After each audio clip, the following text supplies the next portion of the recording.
నామములో మీరందరికీ కూడా నా యొక్క హృదయపూర్వకంగా తెలియజేస్తున్నా. దేవుని యొక్క మాటల్లోకి వెళ్దాం. ఆదికాండము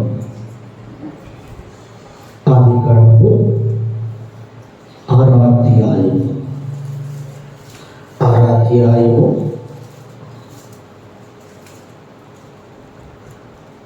8వ వాక్యాన్ని చదువుకున్నాం. అయితే నోవహు యెహోవా దృష్టి యందు కృప పొందినవాడాయెను.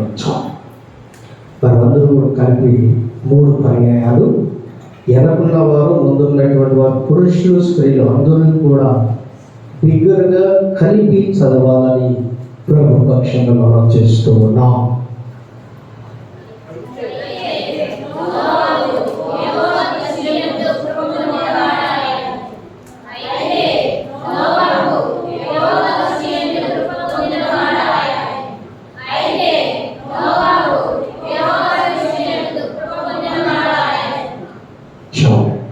మన యొక్క హృదయాల మీద చేసుకొని, మన కుడి చేసుకొని, యెహోవా దృష్టి యందు నేను కృప పొందినవాడాయెను అని చెప్దామా? ప్రస్తుతం దేవుడు మిమ్మల్ని అందరినీ కూడా ఆయన కృప వాత్సల్యమైనటువంటి మహాదైశ్వర్యము చేత ఆయన కృపలో మిమ్మల్ని వర్ధల చెయ్యునుగాక. ఆమేన్. ఇక్కడ చదవబడినటువంటి లేఖనంలో దేవుడైన యెహోవా నోవహును గురించి మాట్లాడుతూ ఉన్నాడు. నోవహు యెహోవా దృష్టి యందు కృప పొందినవాడాయెను.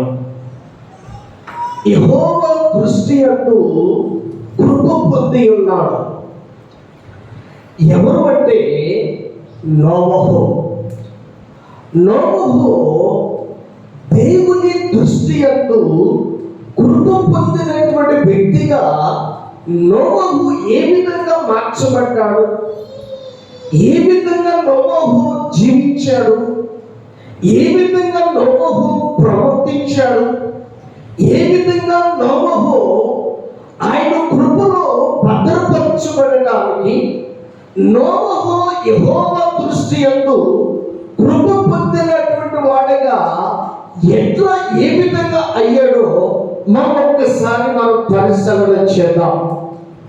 దేవుని బిడ్డలమైనటువంటి మనము, క్రీస్తు యొక్క రక్తములో కడగబడినటువంటి మనము, క్రీస్తు కొరకు సమర్పించబడినటువంటి మనము, క్రీస్తులో ఎదుగుతున్నటువంటి మనము, క్రీస్తు సన్నిధిలో ఫలించాలని, క్రీస్తు కొరకు సమర్పణ కలిగి, క్రీస్తు యొక్క ఆత్మీయ జీవితంలో దినదినము వర్ధిల్లాలి అనేటువంటి ఆసక్తి నీలో ఉన్నట్లయితే ఆయన కృప యందు నీవు గొప్ప ధన్యుడుగా మార్చబోతున్నావు.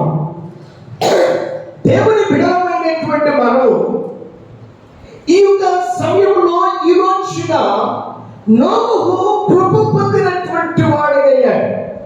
ఈ రోజున నువ్వెందుకు కాకూడదు, నీ కుటుంబం ఎందుకు కాకూడదు, నీ యొక్క బంధువులలో ఒక ప్రత్యేకించబడినటువంటి వ్యక్తిగా దేవుడు నిన్ను కోరుకుంటూ ఉన్నాడు. దేవుడు నిన్ను ప్రత్యేకిస్తూ ఉన్నాడు. ఈ యొక్క భూలోకంలో అనేకమైనటువంటి వంశాలు కలిగినటువంటి వారు ఉన్నారు, పేరు ప్రఖ్యాతులు కలిగినటువంటి వారు ఉన్నారు, అన్న సంతానం కలిగినటువంటి వారు ఉన్నారు.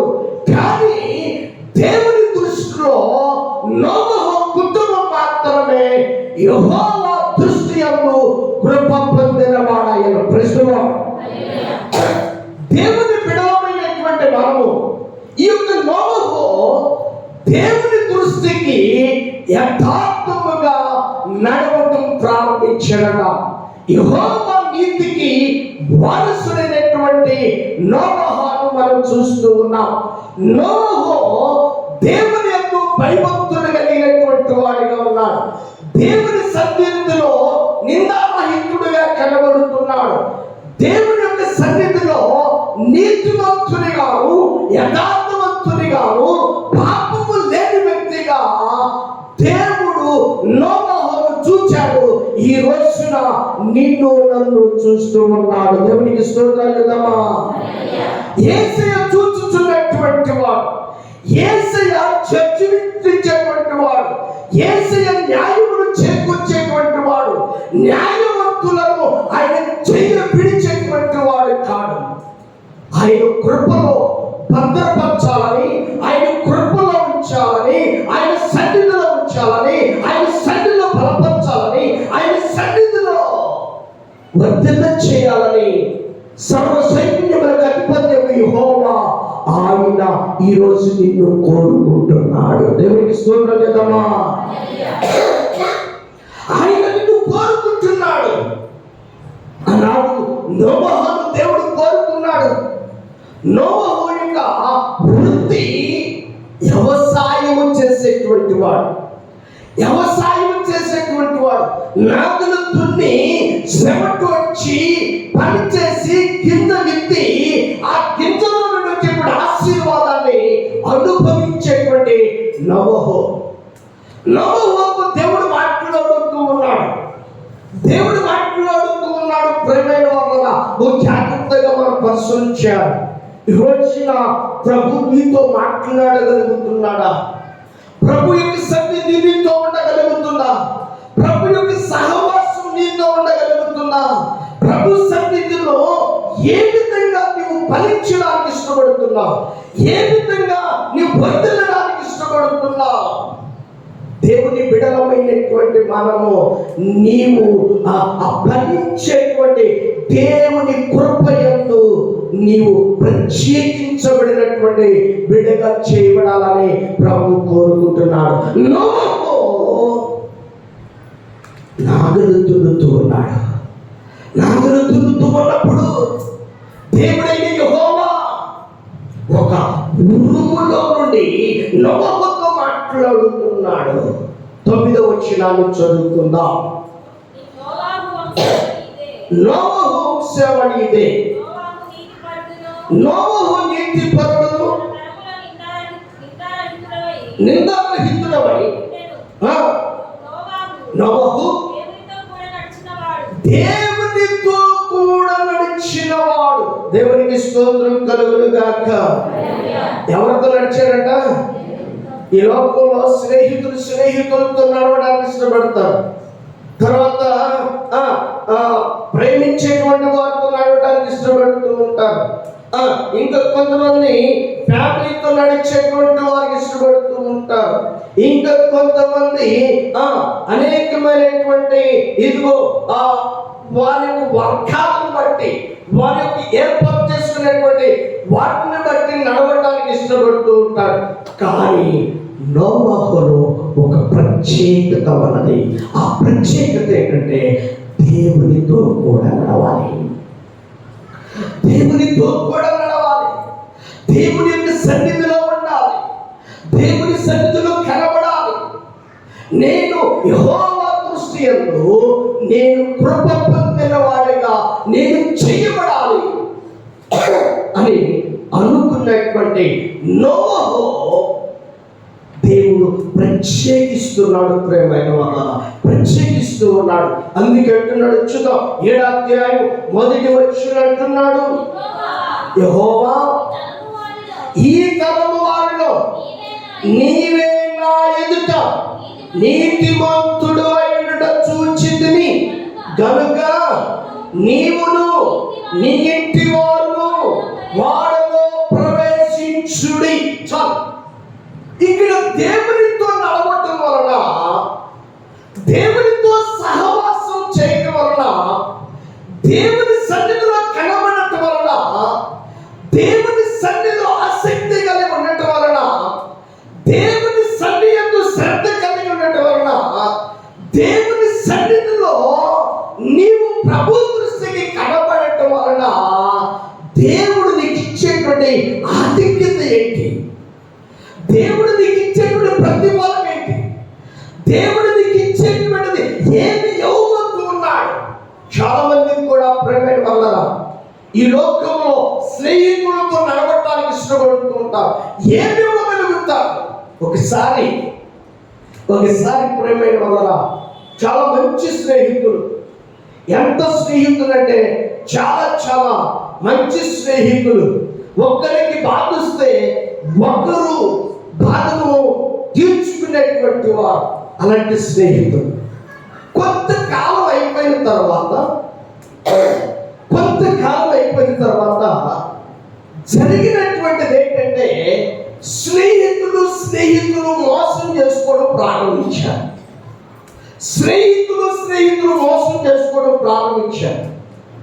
అపవాది సాతానుడు వారి స్నేహంలో ఎలాంటిది పెట్టిందంటే భయంకరమైనటువంటి ఆలోచన పెట్టి ఒక స్నేహితునికి తల్లిదండ్రులు లేరు, అన్నదమ్ములు లేరు, అక్క చెల్లెలు లేరు, నానేటువంటి వారు లేరు. ఆస్తి మాత్రం బాగా ఉంది.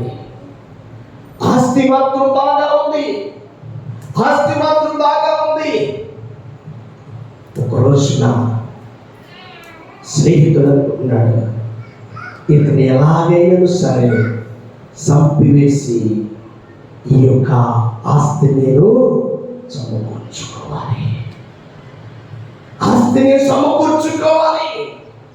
ఒక రోజున విజయవాడ బైపాస్ దగ్గరలో ప్రేమైన వాళ్ళ ఇద్దరు కూడా ప్రొద్దున్నే వెళ్ళిపోయారు. వెళ్ళిపోయిన తర్వాత ఆ లారీ వస్తుంది. మాట్లాడుకుంటూ ఈ వ్యక్తి బాగా త్రాగబోపించేసి వెళుతున్నటువంటి లారీ కింద నెట్టేశాడు. ఈ లోక మనుషులతో నీవు నడిస్తే ఇప్పుడు అది ప్రమాదకరమే. కానీ సైన్యములకు అధిపతి యెహోవాతో నీవు నడిస్తే నీ కుటుంబానికి క్షేమం కలుగుతుంది. నమ్మేటువంటి వచ్చపడవడం దేవునితో సహవాసం, దేవుని యొక్క సన్నిధిలో దేవునితో కూడా నీవు నడవగలిగితే, దేవుని దృష్టి యందు కృప పొందినటువంటి వాడుగా నీవు చేయబడగలిగితే దేవుడు నీ కుటుంబాన్ని ఎన్నడూ విడిచిపెట్టడు. నీ కుటుంబాన్ని ఆశీర్వదించాలని, నీ కుటుంబాన్ని శ్రమలను తప్పించాలని, నీ కుటుంబం అంధకారములను తప్పించాలని, నీ కుటుంబాన్ని దేవుని యొద్ద నుండి వచ్చేటువంటి కోపాన్ని నుంచి కూడా తప్పించి నీ కుటుంబాన్ని భద్రపరచాలని ఈ భూలోకంలో ఒక ప్రత్యేకమైనటువంటి కుటుంబముగా ఉంచాలని కోరుకుంటున్నటువంటి నజరేయుడైన యేసు నమ్మేటువంటి వారు స్తోత్రాలు చేద్దామా, రెండు చేతులు చేద్దామా, సందర్శకులు చేద్దామా, దగ్గరగా చేద్దామా. హల్లెలూయా. యేసయ్య కోరుకుంటున్నాడు.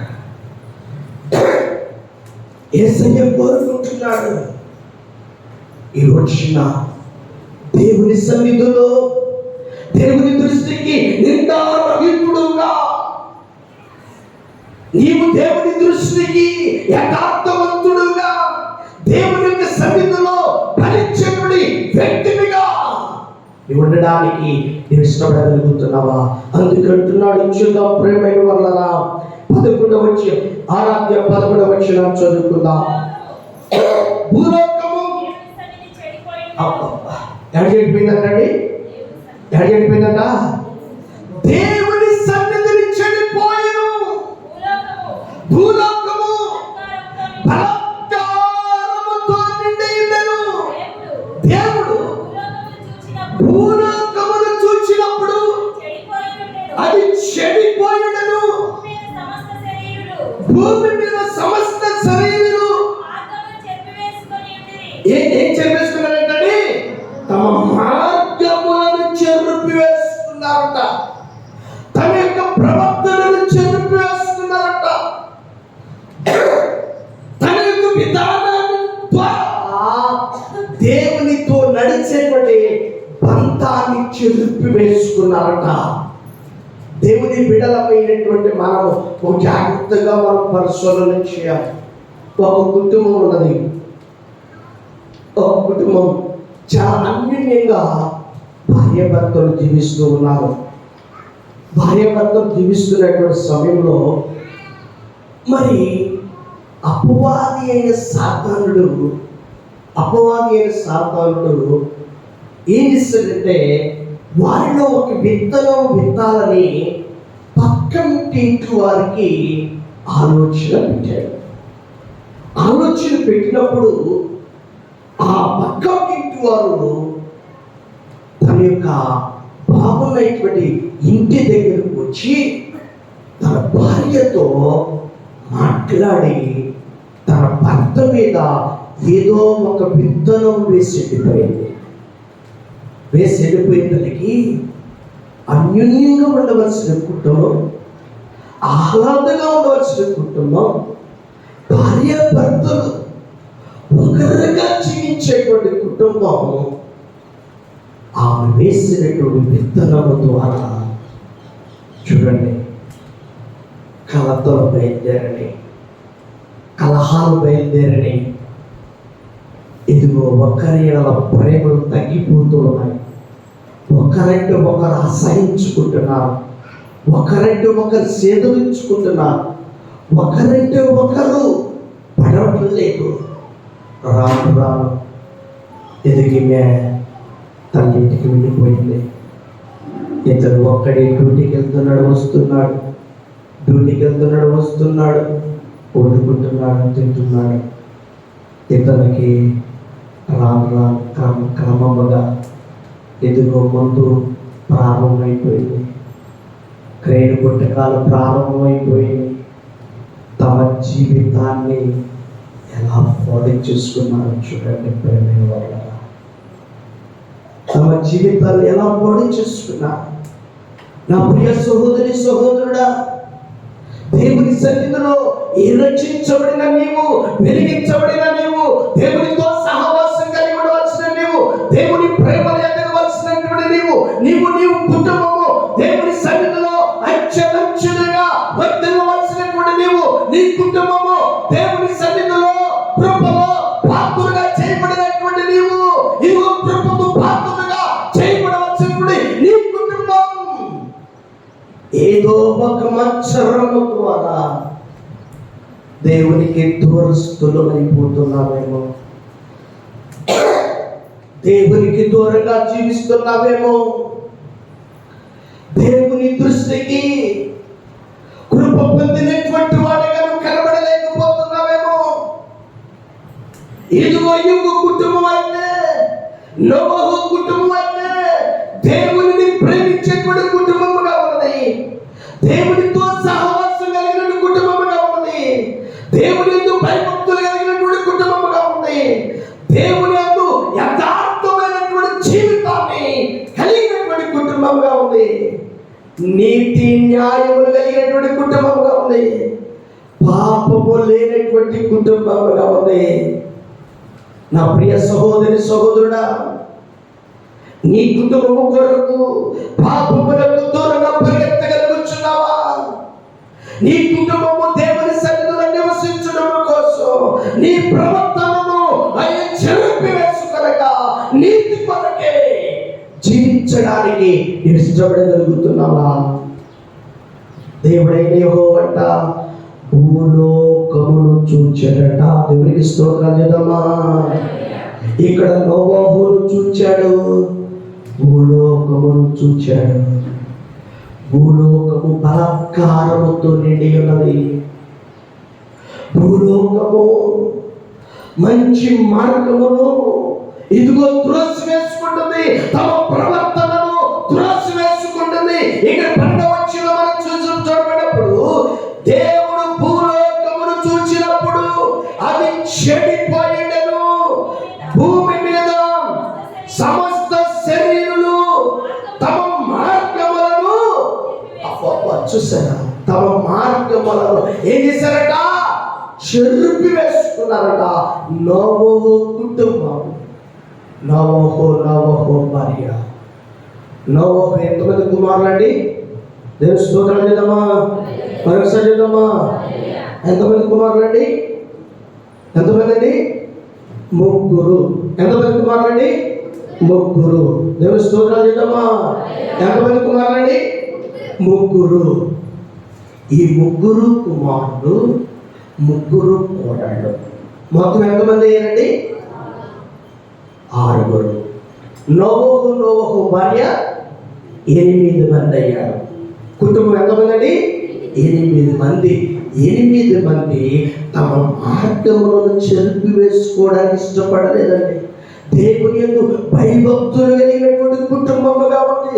దేవుని సన్నిధిలో నిందారహితులుగా జీవించడానికి, దేవుని సన్నిధిలో అయ్యో పాపం ఏదైనా చేస్తే దేవుని ఉగ్రత వస్తుందేమో భయపడినటువంటి కుటుంబముగా కనబడుతుంది. దేవుని సన్నిధిలో దేవుని ప్రేమ, దేవుని సన్నిధిలో దేవుని ప్రేమలో ఎదగటానికి, దేవుని ప్రేమలో వర్ధనటానికి ఈ రోజున పరిశుద్ధాత్మ దేవుడు ఒక ప్రశ్న వేస్తున్నాడు. నీ కుటుంబం గురించింది, నీ సంతానం గురించింది ఈ రోజున దేవుడు చూస్తూ ఉన్నాడు. బ్రదర్ అండ్ సిస్టర్, దేవుడు చూస్తూ ఉన్నాడు. యేసయ్య నీలో పాపము లేకుండా నువ్వు కనబడాలని ఇష్టపడగలుగుతున్నావా? పరిశుద్ధునిగా ఉండడానికి ఇష్టపడగలుగుతున్నావా? దేవుని ఆత్మ చేత నింపబడి దేవుని కృప కొరకు పాత్రులుగా చేయబడడానికి నువ్వు ఇష్టపడగలుగుతున్నావా? దేవుని యందు యథార్థమైనటువంటి దేవుడు నోవహు దేవుడు చూస్తున్నాడు. దేవుడు చూస్తున్నాడు. ఈ తరము వారిలో నీవే నా ఎదుట నీతిమంతుడు అయినట చూచాను. దేవునికి స్తోత్రాలు చేద్దామా? మరొకసారి చేద్దామా? మనమందరూ కలిపి 7వ వచనాన్ని చదువుకుందామా? చదవండి అందరూ కూడా.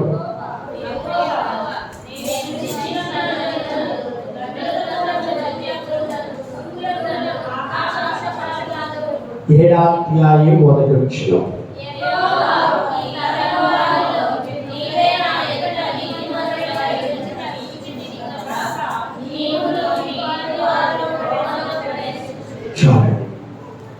ఇక్కడ యెహోవా నోవహు కృపయందు పొందినటువంటి వ్యక్తిగా కనబడుతున్నాడు. 7వ అధ్యాయములోనికి వచ్చేసరికి యెహోవా ఈ తరము వారిలో నీవే నా ఎదుట నీతిమంతుడు అయినట చూచితిని. ఎవరు చూస్తున్నారు? ఎవరు చూస్తున్నాడు? నోవహు కుటుంబాన్ని చూస్తున్నాడు. మనమందరం కూడా కలిపి చూద్దామా? యేసయ్య నన్ను చూస్తున్నాడు, యేసయ్య నా కుటుంబాన్ని చూస్తున్నాడు, యేసయ్య నా కుటుంబాన్ని చూస్తున్నాడు. ఈ రోజున నీ కుటుంబాన్ని నీవు రక్షించుకునేటువంటి వ్యక్తివిగా నీవు ఉండాలి. నీ కుటుంబాన్ని నువ్వు రక్షించుకునే వ్యక్తివిగా నువ్వు ఉండాలి అంటే నువ్వు ఏమి చేయబడాలి అంటే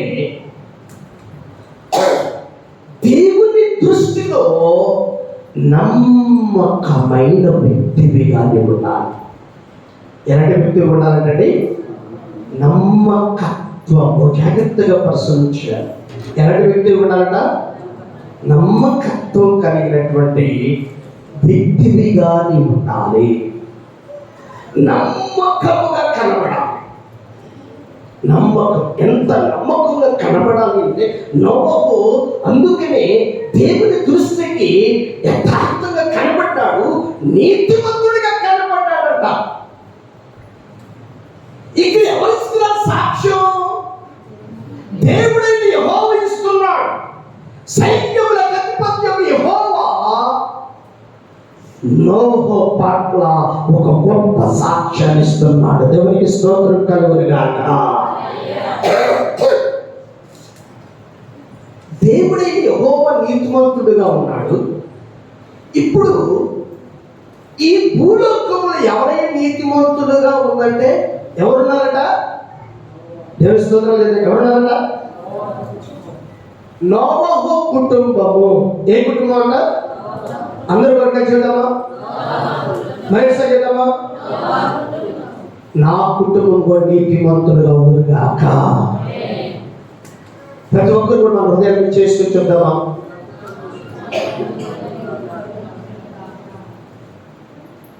ఆనాడు దేవుడైన యెహోవా నోవహు కుటుంబాన్ని గురించి చెప్పుచున్నటువంటి మాట, నీవే నా ఎదుట నీతిమంతుడు అయినావు కనుక నీకు ఒక వాడిని సిద్ధం చేసుకో. ఎవరు చేసుకోవాలంట? నోవహు చేసుకోవాలి. ఓ జాగ్రత్తగా ప్రశ్నించాడు. నీవు నా ఎదుట నీతిమంతుడుగా ఉన్నావు, నీ కుటుంబం కొరకు వాడిని సిద్ధం చేసుకోవాలి. ఇప్పుడు రక్షించబడినటువంటి మనం ఏం సిద్ధం చేసుకోవాలి? మన కుటుంబం కొరకు వాడను సిద్ధం చేసుకోవాలి. ప్రశ్నలో ఇదే వాడ? రక్షణ వాడ. ప్రశ్నలో ఏమనంటే రక్షించేవాడా, కాపాడేవాడా, విమోచించేవాడా, జలప్రళయము నుండి, తుఫానుల నుండి, ఇరుకుల నుండి, శ్రమల నుండి, అపాయము నుండి తప్పించబడేటువంటి, నరకానికి వెళ్ళకుండా తప్పించేటువంటి రక్షణవాడ. ఇదేమంటే రక్షణవాడ. ఈ రక్షణవాడును నీవు సిద్ధం చేసుకోవాలంటే దేవుని దృష్టిలో నీతిమంతుడుగా కనబడాలంట. ఎలా కనబడాలంటే భూలోకంలో దేవుడు తేజ్ చూసి పార చూసినప్పుడట ఒక్కడు కూడా నీతిమంతుడుగా కనబడలేకపోయాడట. నీకు నాకు రక్షణ ఇవ్వడానికి 2000 సంవత్సరాలకు ముందుగా యేసయ్య నా కొరకు గగనమును చీల్చుకొని భూలోకములోనికి వచ్చాడు. భూలోకములోనికి వచ్చేసి ఒక మరియ గర్భాన మరి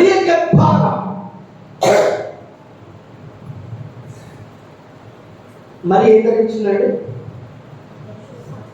దేవుని స్తోత్రాలు చేద్దామా? మరొకసారి చేద్దామా? మరి ఏం ధరించిందండి? పరిశుద్ధాత్మ ధరించింది. జాగ్రత్తగా పరిశీలించాడు. పరిశుద్ధాత్మ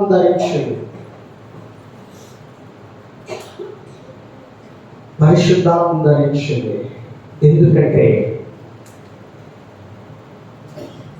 యేసుక్రీస్తు ప్రభువు వారు డైరెక్ట్గా దిగి వస్తే ఎవరు కూడా నమ్మరు కదా.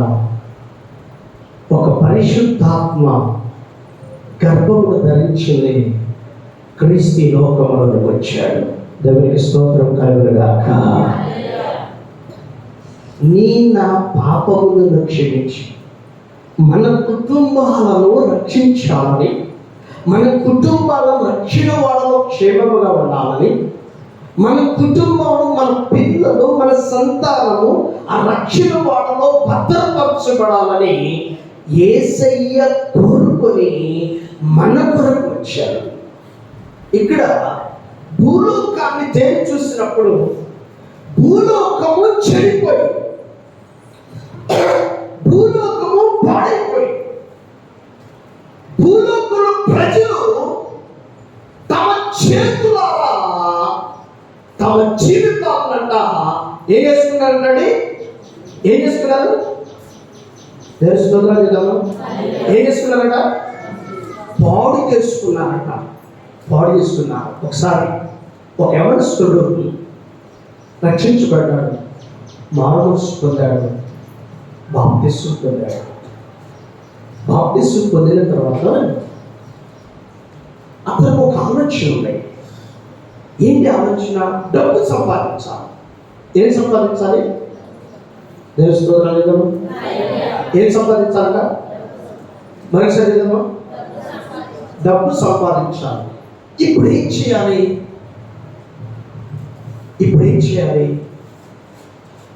పనికి వెళ్తే సాయంత్రానికి 400 300 వస్తాయి.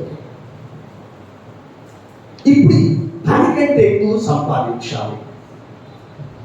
ఏ ఆలోచన కలగాలంటే సారా కాయడం ప్రారంభించాడు. ఏ కాయడం ప్రారంభించండి? ఎవరి వ్యక్తి? రక్షించబడిన వ్యక్తి సారా కాయడం ప్రారంభించాడు. సారా కాయడం ప్రారంభించిన తర్వాత రోజు డబ్బులు వస్తూ ఉన్నాయి.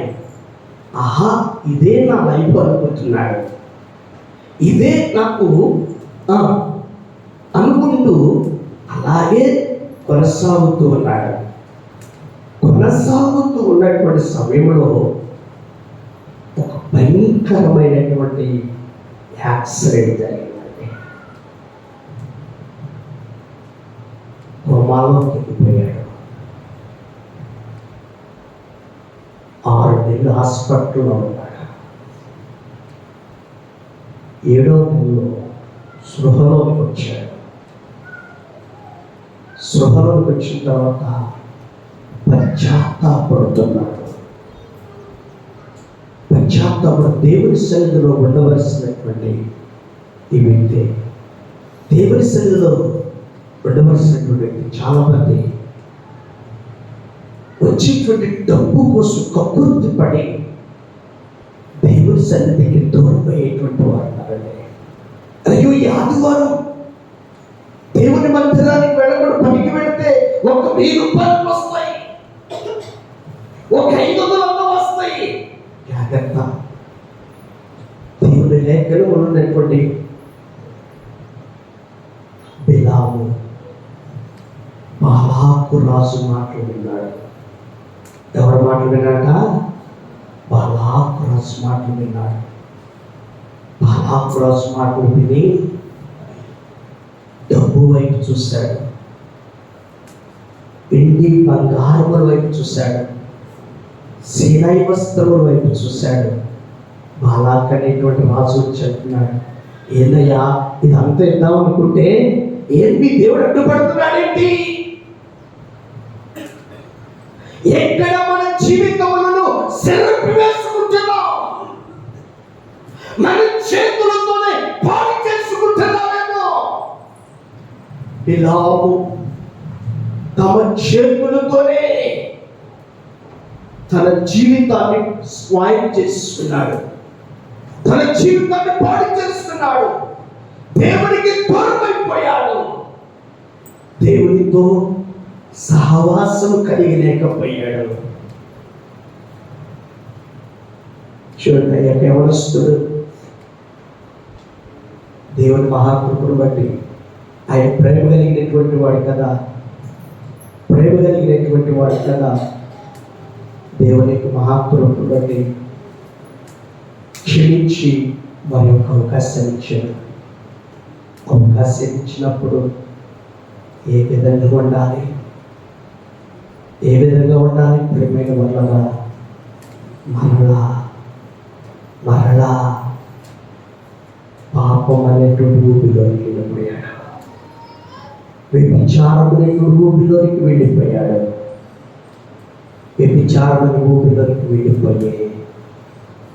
గత సంవత్సరంలో కరోనా దెబ్బకు చనిపోయాడు.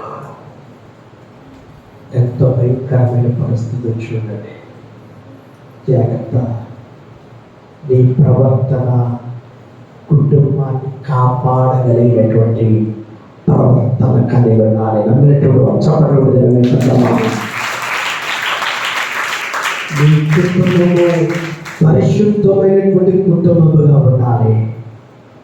నీ కుటుంబము నమ్మకమైనటువంటి కుటుంబముగా ఉండాలి. నీ కుటుంబాన్ని రక్షించుకునేటువంటి కుటుంబముగా ఉండాలి. దేవుడైన యెహోవా నోవహుతో మాట్లాడుతున్నాడు, ఈ తరము వారిలో నీవే నా ఎదుట నీతిమంతుడు అయ్యుట చూచితినమ్మా. ఎంత గొప్ప మాట చూడండి. ఆ యొక్క మరుగైన స్థలం ఏది కూడా లేదు. వినాలి, మరుగైన స్థలం ఏది కూడా లేదు.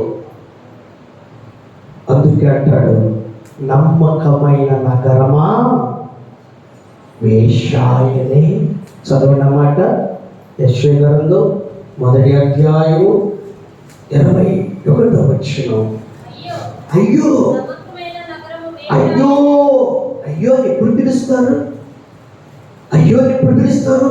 బాధలో ఉన్నప్పుడు, కష్టాల్లో ఉన్నప్పుడు, ఇబ్బందుల్లో ఉన్నప్పుడు, నష్టాల్లో ఉన్నప్పుడు, ఇరుకులో ఉన్నప్పుడు, ఇబ్బందుల్లో ఉన్నప్పుడు అయ్యో నమ్మకమైన నగరము. అబ్బా చూడండి, ఏమైపోయిందట? నమ్మకముగా ఉండవలసిన నీ కుటుంబం, నమ్మకముగా ఉండవలసినటువంటి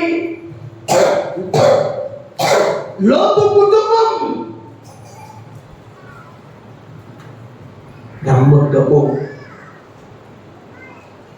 నమ్మకము విడలేకపోయింది. ఎదురుకున్నటువంటి ఆ సొదొమ గొమొర్రా పట్టణాలను చూసింది, వెళ్ళిపోయారు. అక్కడ ఏముందంటే పాపము పంచి ఉన్నది. అబ్రహాము గొర్రెల కాపర్లకు, లోతు గొర్రెల కాపర్లకి ఏమొచ్చిందట? జగడాలు వచ్చినాయంట, గొడవలు వచ్చినాయి. గొడవలు వచ్చినప్పుడు సొంతమర్చి ఉండవలసినటువంటి లోతు కుటుంబం లేదు అటు వెళ్ళిపోవాలి. చూడండి, ఆ పట్టణం సొదొమ గొమొర్రా పట్టణం అంట ఏమైపోయిందట? పాపముతో కూడినటువంటి పట్టణం అయిపోయిందట. ఈరోజు నీ కుటుంబము నీ ప్రవర్తన వలన పరిశుద్ధమైన కుటుంబంగా మార్చబడును గాక, పరిశుద్ధమైన కుటుంబంగా వెలిగించబడును గాక, పరిశుద్ధమైన కుటుంబంగా ఆస్వాదించబడును గాక, పరిశుద్ధమైన కుటుంబంగా దీవించబడును గాక. ఈరోజు నీ కుటుంబం ఒక ప్రత్యేకమైన కుటుంబం, నోవహు కుటుంబం ఒక ప్రత్యేకమైన కుటుంబముగా కనబడుతుంది. ఇక్కడ నమ్మకమైన నగరము ఏమైపోయిందంట? నమ్మకత్వాన్ని కోల్పోయినప్పుడు, ఎప్పుడు నమ్మకత్వాన్ని కోల్పోతాం? భార్య మాట భర్త విననప్పుడు, భర్త మాట భార్య విననప్పుడు, బిడ్డల మాట తల్లిదండ్రులు విన్నప్పుడు, తల్లిదండ్రుల మాట బిడ్డలు విననప్పుడు నమ్మకత్వం పెట్టుకున్నటువంటి ఆ పట్టణము ఏమైపోయిందట? వేశ్యైపోయిందట, వేశ్యధారణ జీవితం. అందుకే దేవుడైన యెహోవా లూసిఫర్ని దేవుడు అధికారం ఇచ్చాడు, ఒక ప్రమోషన్ ఇచ్చాడు. ఒక ప్రమోషన్ ఇచ్చినప్పుడు ఆ ప్రమోషన్ ద్వారా నమ్మకం ఉండవలసినటువంటి లూసిఫర్ అంట మనస్సులో గర్వించిందంట. ఎక్కడ గర్వించిందంటే అది కూడా చెప్తామా? సరే, ఎక్కడ గర్వించిందట? అందరూ కూడా చూద్దామా? మనస్సులో గర్వించిందట. ఆ లూసిఫర్ అనుకున్నట, నేను మనసులో కదా గర్వించింది, దేవుడికి ఏం తెలుసులే అనుకున్నట. అప్పుడు దేవుడైన యెహోవా దగ్గరికి వచ్చేసి అట్టినట, నేను ఈ పరలోక రాజ్యములో నిన్ను నీకు ఉండనీయకూడదు, ఇప్పుడే నిన్ను నమ్మకం వచ్చి ఒక అధికారం ఇస్తే అధికారాన్ని నీ చేతులారా నువ్వేం చేసుకున్నావు? పాడు చేసుకున్నావు కనుక పెద్దగా తీసేసి భూలోకానికి ఆకాశానికి మధ్య వేలాడుతుంది. ఏంటది? దేవుని స్తోత్రాలు లేదమ్మా. ఏంటది? లూసిఫర్ దయ్యం. భూమికి ఆకాశానికి వేలాడుతుంది. ఆ వేలాడేటువంటి ఒకటా కాదు కాదు, కొన్ని లక్షలు భూలోకంలోకి ఆకాశానికి వేలాడుతూ ప్రతి మనిషిని ఏం చేస్తుందండి? పాడు చేసేస్తుంది. ప్రతి మనిషిని బదులు చేసేస్తుంది. ప్రతి మనిషిలో కూడి ప్రతి కోపం వస్తుందంటే ఎవరికి? లూసిఫర్. అబద్ధం ఆడుతుందంటే లూసిఫర్. చూడు, అపవాది యొక్క ప్రేరేపణ వలన తన ప్రాణాలను కోల్పోయాడు. దేని ప్రేరేపణ వల్ల? అపవాది అయిన సాతాను యొక్క ప్రేరేపణ వల్ల. ప్రతి మనిషిలో కూడా ఎన్ని మనసులు ఉన్నాయండి? 2 మనసులు ఉంటున్నాయి. ఈ 2 మనసులకి ఎప్పుడు యుద్ధమే. చూడు, అపొస్తలుల కార్యం 5వ అధ్యాయం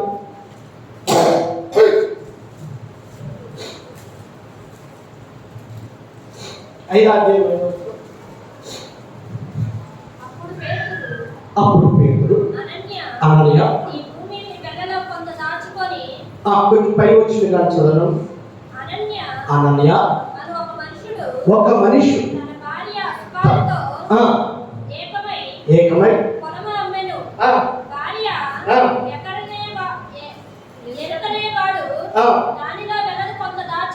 దాచుకొని అననీయ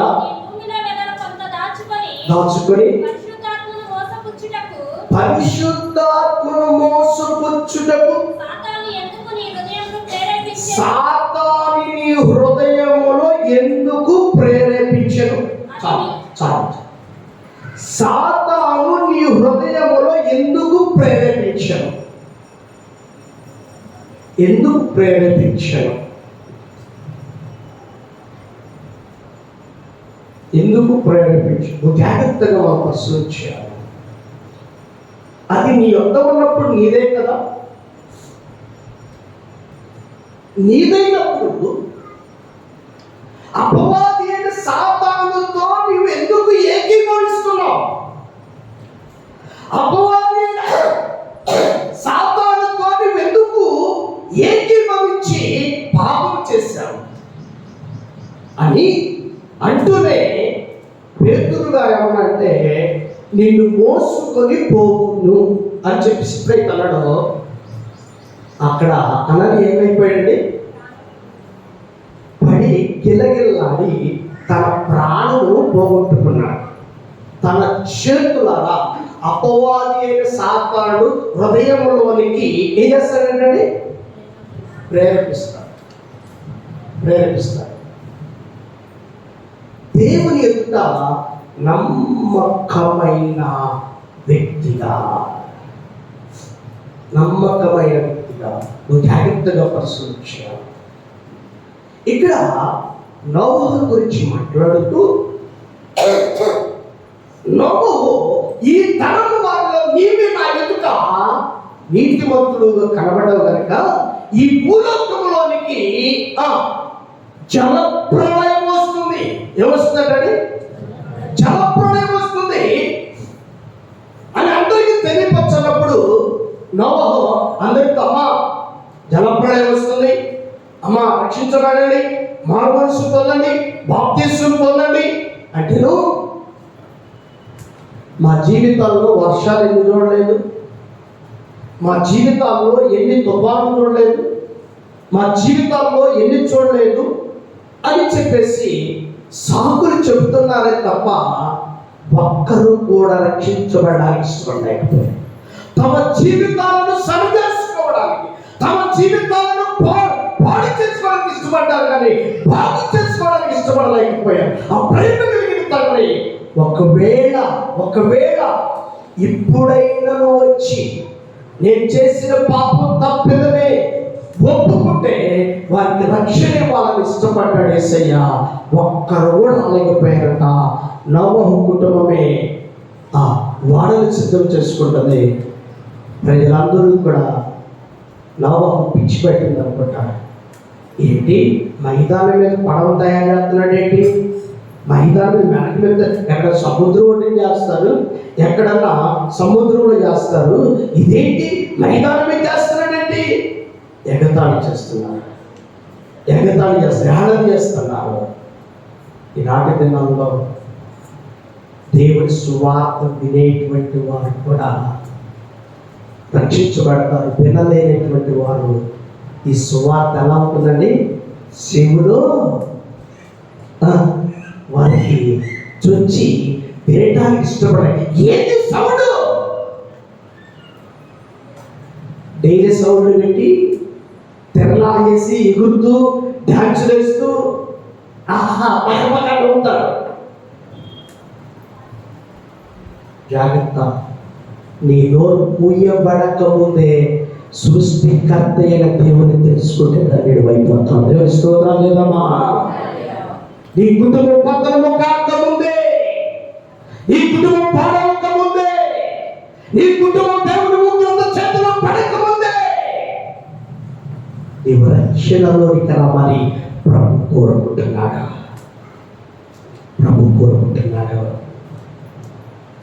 నోవహు కుటుంబం కేకలు పెడుతుంది, రక్షించబడలే. ఒక్కరు రక్షించబడలేకపోయారు.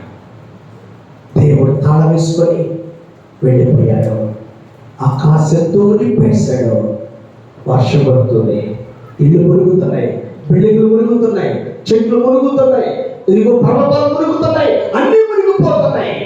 పడవ దగ్గరికి వస్తున్నారు. చిన్నాల తలుపుది, పెదనాల తలుపుది, నాన్న తలుపుది, అన్నయ్య తలుపుది, తమ్ముడ తలుపుది.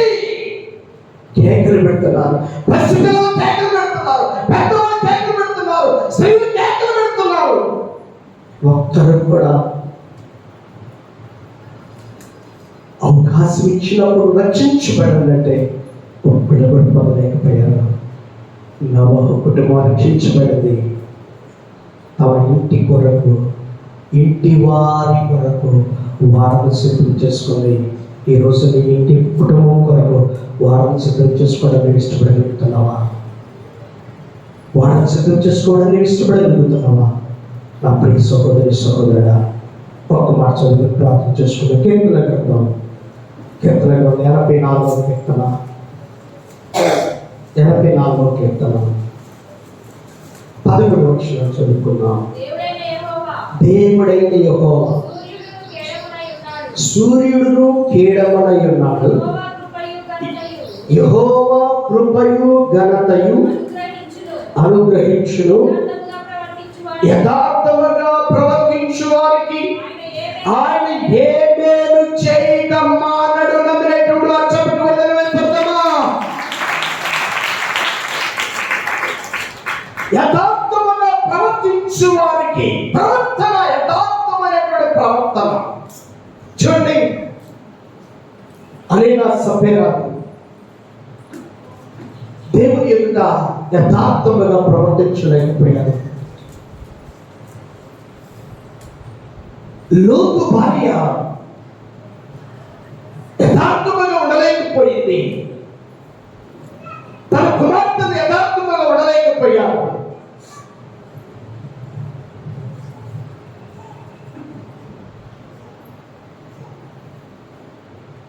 బిలాము దేవుని ఎదుట యథార్థం ఉండలేకపోయాడు.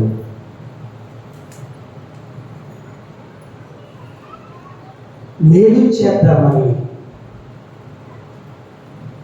నోవహుని దేవుడు రక్షించుకొని ప్రజలందరికీ తెలియపరుస్తుంటే మనుషుడు వినలేకపోయాడు.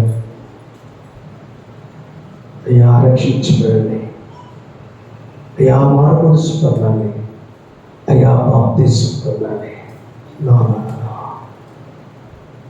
నాకేమైపోయిందండి? ఇప్పుడేంటండి ప్రార్థన? ఇప్పుడేంటండి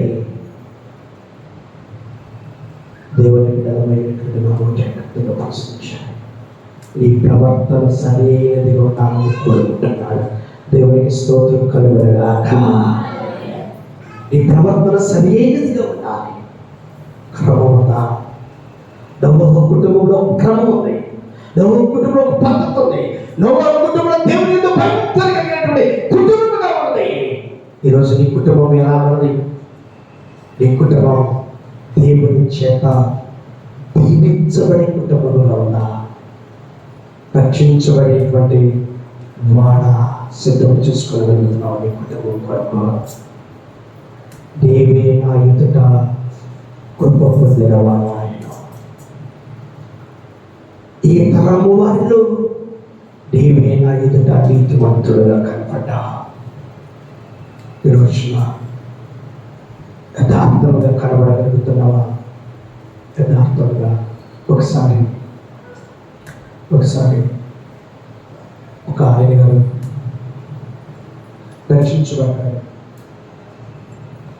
రక్షించబడిన తర్వాత దశమ భాగాన్ని 2 సేతులు చేశారు. ఎన్ని సేతులు అంటే 2 సేతులు. ఒకటేమో ఆత్మీయ తండ్రికి, ఒకటేమో తెలిసిన వ్యక్తికి. అతని గురించి దేవుడు భయంకరముగా చూపించాడండి.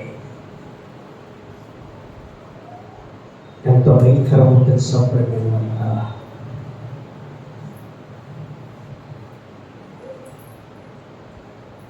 నా ప్రియ సహోదరి సహోదరుడా, నీవే ఉద్దేశం కలిగి ఉంది. నీ దేవుడే యెహోవా ఏ ఉద్దేశం కలిగి ఉన్నాడు? నీకే ఇది తెలివి లేక వస్తే మరి దేవుడికి ఇది తెలివి లేక ఉండాలి.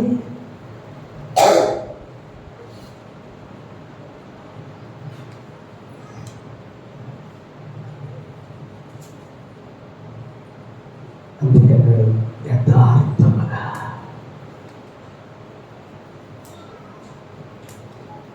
దేవుని యొక్క రాజ్య విస్తరణ కొరకు, నీ మందిరం యొక్క రాజ్య విస్తరణ కొరకు 10వ వంతు నీ మందిరంలో ఆహారం ఉన్నట్లు 10వ భాగమంతయు నీ మందిర పరిధిలోనికి తీసుకొని రమ్మని దేవుడు చెప్తే, అదైనా సభ్యరాదు ఎవరి మాటకు లోబడ్డారట?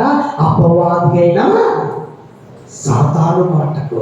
చాలా మంది అంటారు 10వ భాగం తీయకూడదండి.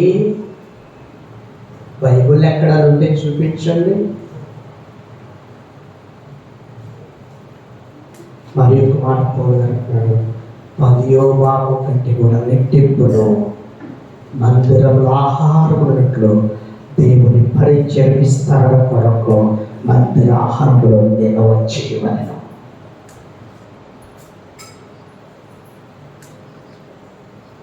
ఆయన సభ్యులు యథార్థతను కోల్పోయారండి. భార్య భర్తలు ఇద్దరు కూడా ఈ లోకాన్ని విడిచారు. నువ్వు యథార్థముగా ఉంటే నీకు ఏ మేలు చేయక ఆయన మాట్లాడు. దేవునికి స్తోత్రం కలుగునుగాక. మనందరం కూడా కలిపి ఈ యొక్క వచనాన్ని మనం చదువుకున్నాం. 11వ వచనం.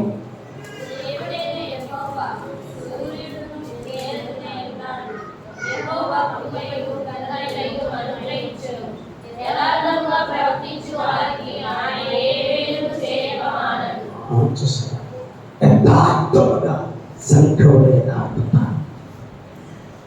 సంఘముల యథార్థత, దేవుని సన్నిధిలో యథార్థత, దేవుని సహవాసంలో యథార్థత. ఆ యథార్థతను ఒక్కసారి కోల్పోతే అయ్యో నమ్మకమైన నగరమా వేషాయనే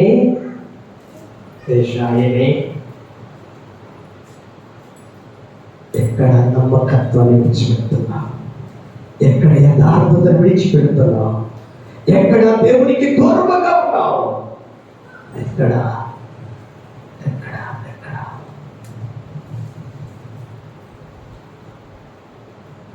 దేవుని యొక్క సన్నిధిలో నోవహు కుటుంబం అనే కుటుంబాన్ని రక్షించుకునేటువంటి వాడలు సిద్ధం చేసుకున్నాం. దేవుని యొక్క మాటలు అందరూ కూడా దీవించిన నడిపించిన ప్రార్థన చేస్తున్నాం. వారందరూ కూడా మోకాళ్ళ మీద నిలబడి